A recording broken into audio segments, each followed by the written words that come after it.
Salut tout le monde, bienvenue sur bodykaratémastery.com, le premier site dédié au body karaté. Très heureux aujourd'hui, Luc Bas. Moi de même, Fabrice. Très heureux que tu puisses répondre à quelques questions. Là, on est à Toulouse, Ouais. donc dans ta ville.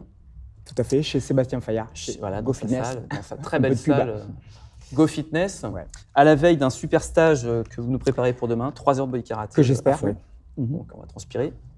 Donc, on va te poser quelques petites questions, justement, pour nos visiteurs, pour les abonnés du site. Tout d'abord, déjà, quand et comment as-tu découvert le body karaté? Très bonne question, ça fait tellement longtemps que j'ai presque oublié. Non, c'est lors d'un séjour aux États-Unis en fait, où une pub à la télé m'a accroché. Et en fait, c'était Billy Blanks qui faisait une démonstration de Taïbo.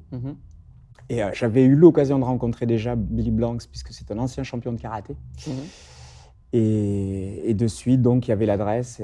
J'étais dans son gym sur Los Angeles. Et voilà. Je reviens là-dessus en France, après ce court séjour. Et j'en parle à des camarades qui avaient un club sur Tournefeuille. Et je leur dis, j'ai vu un truc assez extraordinaire, à mes yeux, bien sûr. Et c'est du karaté en musique. Et j'en ai, je crois, tellement parlé avec conviction que ils m'ont dit, écoute, il y a un créneau horaire là, dans un vieux gymnase à Tournefeuille. Vas-y, utilise-le. Sauf que moi, j'avais vu ça une fois, j'avais pratiqué sur 1 heure. C'était un peu le hic de comment maintenant j'allais me former, quoi. Mais voilà, motivé. Et puis, je suis revenu aux États-Unis, j'ai continué à fréquenter Blanks. Et le body a démarré comme ça. Enfin, le body, on appelait ça, nous, le fitboxing, puisque la fédération n'avait pas lancé encore le nom de body karaté. Ouais, le nom de body karaté. Donc, vraiment un des pionniers du je body sais karaté. Pas, si je vais rajouter une petite anecdote. Je sais que notre ami Michael Millon avait dans les années fin 98-99 faisait un karaté en musique, mais c'était pas tout à fait ce qu'on fait maintenant, mais avec un fond musical. Et il appelait ça le karaté aérobique, de karaté et aérobique. Donc je crois que dans les précurseurs, je crois qu'il faisait déjà aussi partie, puisqu'il était toujours à la recherche de nouveautés. Voilà, un peu lui, un innovateur lui aussi. Oui, tout à fait. Ça, c'est clair. Quelle est ta définition du body karaté? Comment est-ce que tu définirais le body karaté? Body karaté, ma définition, c'est que chaque cours est un challenge. D'accord. Voilà, c'est se donner au maximum, c'est donner 100% de soi. Et ça oblige à vous challenger sur chaque cours. D'accord. Qu'est-ce que toi qui es passionné par le body karaté, qu'est-ce que tu en retires? Qu'est-ce qui te passionne dedans? Pourquoi est-ce que tu aimes autant le body karaté? Pourquoi je l'aime? C'est arrivé à un moment, ce que j'expliquais précédemment, où finalement, je n'étais pas saturé du karaté traditionnel, mais j'étais un peu en perte de vitesse. J'étais un compétiteur, pas un grand technicien. Donc, quand votre carrière de compétiteur s'arrête, effectivement, vous êtes un peu à la recherche d'autre chose. Et le body est arrivé un peu grâce à ça. Je commençais à tourner en rond avec le karaté, toujours intéressé par, mais voilà, à la recherche de sensations nouvelles. Et en fait, donc, j'ai découvert ça et ça m'a permis de me relancer. D'accord. Donc, une nouvelle carrière, en fait. Nouvelle carrière, gros entraînement et puis surtout une grosse formation derrière parce que j'étais pas trop sur la musique.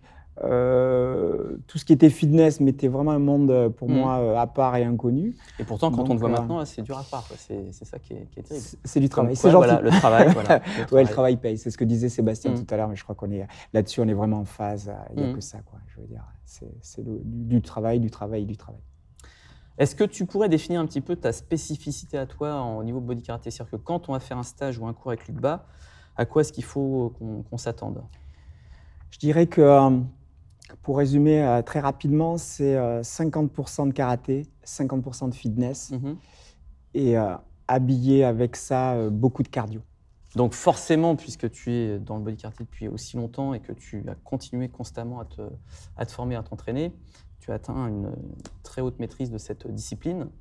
Mais au-delà de ça, qu'est-ce qui, selon toi, explique vraiment ce haut degré de maîtrise? Est-ce que c'est justement ton passé de karatéka? Est-ce que c'est ton sens de la musique, du rythme, un entraînement particulier hebdomadaire au quotidien? Ma haute technicité, ça c'est gentil, je te remercie. Ah non, mais Mais, je ne suis pas le seul à le dire. non, non, je crois que plus naturellement, je dirais que voilà, c'est dans le travail qu'on arrive à une certaine maîtrise seulement, parce que la maîtrise totale, elle est loin d'être acquise. C'est ce que je te disais tout à l'heure. Pratiquant moins le karaté, j'ai quand même baissé techniquement, mais j'arrive à compenser effectivement par le côté cardio, par le côté fitness. Ce qui est très important aussi dans le body karaté, plus que le karaté lui-même, c'est le professeur doit être un animateur du cours. Et ça, c'est très important. C'est-à-dire que sur les formations, on en a souvent parlé avec Sébastien, c'est de former les gens, puisque a priori, on a des gens qui viennent du karaté, donc ils sont déjà techniciens, et là-dessus, on ne va pas les reformer ou les reformater, enfin peu importe. Mais on va surtout leur apprendre à animer un cours. Le travail sur la musique, qui est très important, et ce travail d'animateur au sein du cours. Le prof est l'axe central du cours. D'accord. Je voudrais te poser quelques questions, là, c'est pour les pratiquants de body karaté, puisque notre site aussi a pour vocation de leur donner des conseils, des astuces un petit peu pour améliorer justement leur maîtrise, entre guillemets, de cette discipline. Ce qui revient souvent chez les pratiquants, c'est deux difficultés. C'est l'impression de ne pas encore bien maîtriser la gestuelle karaté. Et la deuxième chose, c'est la mémorisation des enchaînements. Alors, est-ce que tu aurais des conseils pour les aider dans ces deux aspects? On est dans le body karaté, c'est un cours collectif. Contrairement au karaté où on arrive à se poser, on arrive sur la correction est beaucoup plus facile. Sur le body, un cours qui ne s'arrête pas, dont la musique est le fil conducteur. Je conseillerais donc aux profs d'arrêter, de couper carrément la musique. Et puis de travailler sur un geste particulier, une technique de déplacement, une technique de poing, une technique de jambe. Et à partir de là, non, il faut pas, surtout au début, il ne faut pas avoir peur d'interrompre le cours, de casser entre guillemets cette dynamique. Mais si c'est dans un but pour ensuite pouvoir acquérir et maîtriser certains gestes, je pense que les gens ne leur en voudront pas, quoi. Donc ça, c'est une chose qu'il faut savoir utiliser de temps en temps. Et l'aspect mémorisation des enchaînements, qu'est-ce qui pourrait les aider à se concentrer peut-être un peu plus sur un cours? Parce que c'est vrai que des fois, ça va très vite. Ça va venir en fait de la formation qui est donnée par le professeur. C'est-à-dire que si je fais un parallèle avec le fitness, vous faites par exemple du step, donc de l'aérobic. Les gens de suite, dès que vous débutez, vous êtes obligé d'apprendre des chorégraphies. Donc cette mémorisation, elle se fait automatiquement. C'est la pédagogie même de cette discipline, donc le step, ou du LIA, ou de certaines formations fitness. Et en body karaté, effectivement, on est parti un petit peu comme le karaté, où on travaillait sur des 4-8 ans. Et dès qu'on a voulu mettre des enchaînements beaucoup plus complexes et carrément créer des chorégraphies, effectivement, on s'est buté sur ça. Je vois aujourd'hui, on revient un petit peu, donc, comme ça se fait en fitness, sur des apprentissages de blocs. Donc, vous travaillez pendant 15 jours un premier bloc. Les 15 jours suivants, vous rajoutez un deuxième bloc. Les 15 jours après, vous liez le bloc 1 avec le bloc 2. Donc déjà, vous avez quelque chose qui peut aller entre 20 et 30 secondes.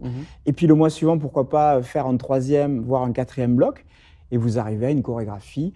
Et ça s'est fait en fait sans bousculer les habitudes, sans que les gens se disent « Oh là là, j'apprendrai pas ». Voilà. Il y a une progressivité qui fait que naturellement, vous y arrivez. Et petit à petit, quand vous intégrez ça dans vos cours, à la fin, ça pose plus de problème et les gens font ça facilement.